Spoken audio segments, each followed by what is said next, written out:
Hi guys, this is Alfie and we are here in Field Residences para sa turnover ng unit ng client natin.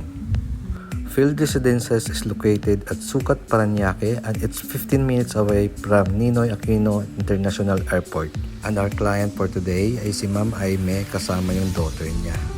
Makwento ko lang guys, no, itong si Ma'am ay nag-work sa UAE Abu Dhabi at talagang umuwi lang siya para sa turnover ng kanyang unit. So nag-meet kami ni Ma'am during my deployment in UAE. Nag-present ako sa kanya ng Field Residences and during that time, nagustuhan niya agad yung pinili niyang unit. So nireserve namin yung unit niya at she is decided talaga na kumuha na. And as a seller, no, this is also one of the biggest accomplishment natin. And at the same time, ito na yung pinaka-exciting part para sa client yung ma-turn over sa kanila yung kanilang unit.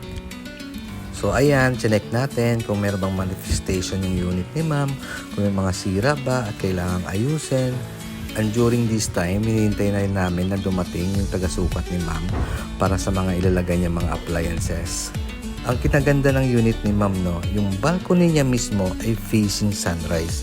At the same time, facing amenity na rin. After natin ma-check yung unit ni Ma'am, sinamahan na rin natin siya sa admin. Andito naman in-orient si client about house rules, kung anong mga dapat gawin at mga hindi dapat gawin, at kung anong obligasyon natin bilang isang unit owner. And this is it guys, tapos na rin yung turnover ng unit, and sobrang satisfied na rin ni client.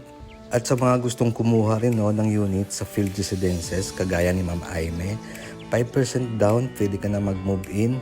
And meron din tayong no spot down payment. Sobrang flexible ng payment term natin sa Field Residences. I-message nyo lang ako and I'll be happy to guide you and help you of your investment. It's either for your retirement plan or for your future Airbnb rental business. And that's all for today guys, and see you next time for another success stories here in SMDC. Bye!